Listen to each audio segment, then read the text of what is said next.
if you ever need to sort of take a few thousandths off here and there of your retainers, one option you can do is get your little pin close to the size,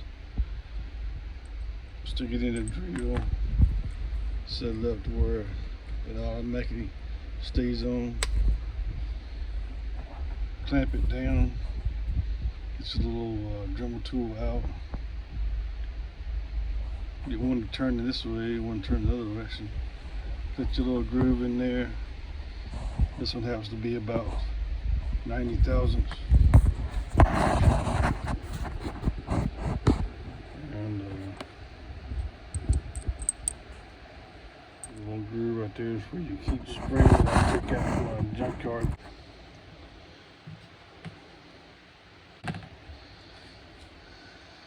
It locks it in. I got to shave the keepers down just a little bit. I put some offset keepers in here and the vortec head and the exhaust valve. I got a 100 sticking out there, and I've got 24,000 clearance between the self-aligning rocker arm, but on the intake side, the lock itself is sticking out about 20 thousandths, and I'm using these Elderboch 9730s with the 174,000 Summit kit, spring kit, and these are the retainers that came with it. But this OD is a whole lot smaller than the spring.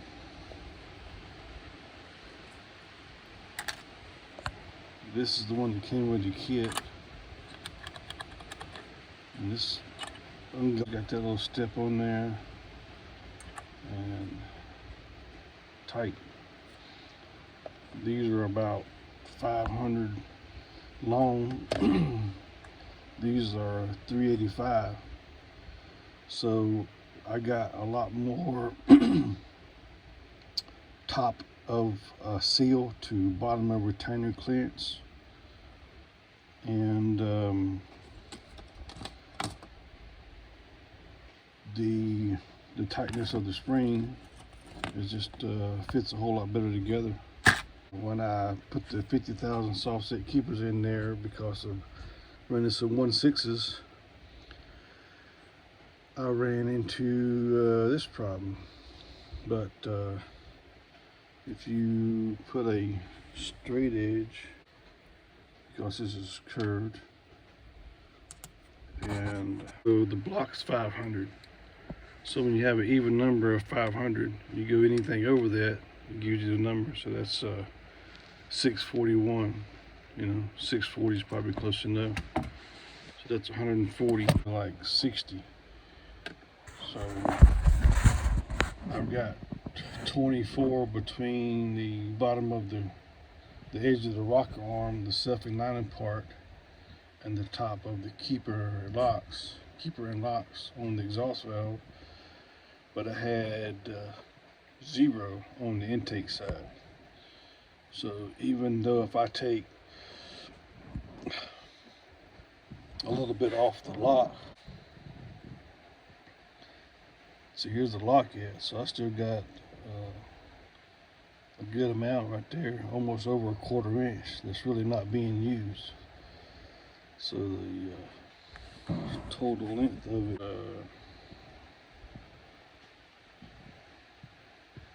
like 378,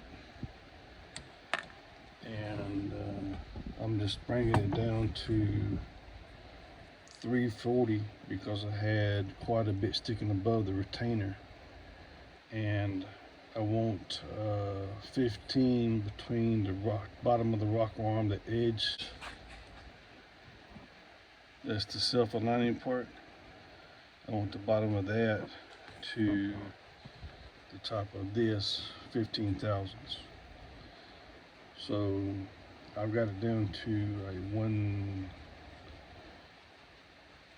This is going to be 340 final, and it's still a long ways from getting close to the lock. And this is going to be like 130 something, or like 128 final. But if you want to do the other side, then you can have the same retainer and pin you made with the Dremel tool and drill, using the same groove. And when you hold it up to the grinder, the edge right here, using this edge as a guide on the grinder, pushing it up against the grinder keeps it on there, and the drill is turning, of course.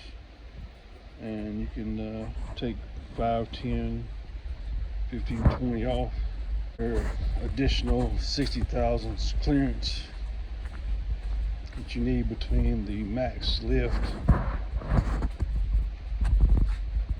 and the additional rocker armors you added in to the max lift, and plus the 60, so you can have, so they don't run in each other. I was at 5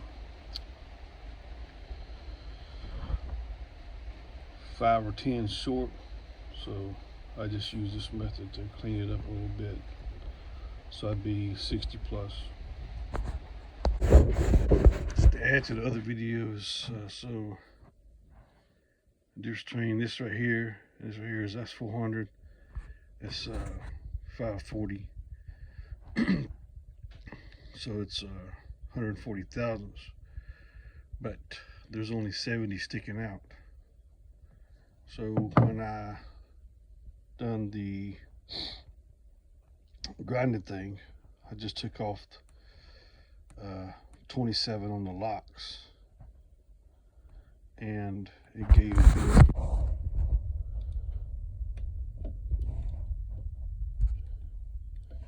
me a little over 100. So if I got 100 of stem sticking out and 70 on this surface right here, then I got 30 thousandths clearance. So I took the lock from 377, 378 just down to 350.